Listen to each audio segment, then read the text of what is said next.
Hey everyone, welcome to the show. I have an update to share about one of Trump's Capitol insurrectionists. It's time for an episode of Where Are They Now? Matthew Bledsoe was arrested. Patrick Montgomery was in court. Jonathan Munafo will stay in federal custody. No, I don't take responsibility at all. So 35-year-old Jonathan Munafo has been sentenced to prison, but not for January 6th. If you guys have been watching the show for a while, you might remember Munafo had been charged separately for calling a Michigan 911 line almost 150 times. This was on January 5th of 2021, so the day before the Capitol attack. He threatened to murder the dispatcher and her family.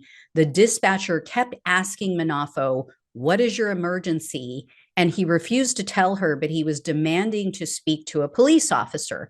So she kept telling him, if this is an emergency, I need you to contact the local police and I need you to keep this line clear for actual emergencies. So he just became more and more irate.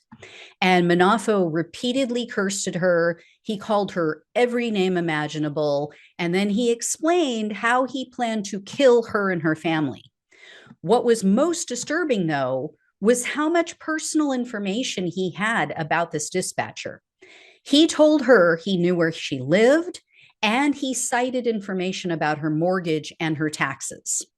And Munafo knew that he was breaking the law because he said to her at one point, quote, "Each one of these calls are going to be like a charge, right? I'll never see a judge." Whoops. So not only did this stable genius see a judge, but the judge sentenced him to 2 years in prison and 3 years of probation.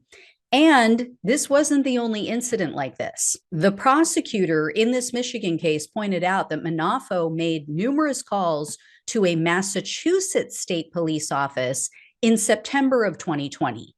And in those calls, he, quote, made profane and verbally abusive statements. However, none of those calls resulted in charges, likely because he didn't threaten anyone. But Munafo still is facing some serious time behind bars due to January 6th, because he's charged with multiple felonies and misdemeanors. He assaulted officers. He committed other crimes. Although, according to the court filings, the government is currently negotiating a possible plea deal. So we'll see. And check this out.